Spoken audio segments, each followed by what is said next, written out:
Hey, great to see you. Okay, listen, there's something you need to know.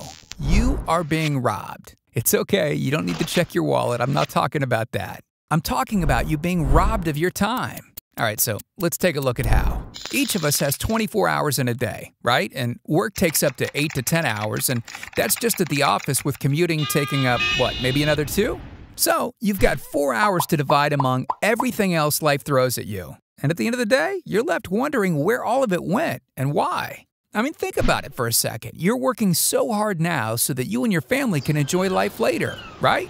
Hey, and if you do manage to squirrel away some money for retirement, you've got less time to enjoy it. Look, you know it's time to make a change. You can feel it, but you don't know how or where to go. You want to enjoy the ride instead of waiting to enjoy the destination. Well, my friend, congratulations. That's step 1. So, what's step 2? Well, step 2 is to fight back. So, click the button below and take the tour.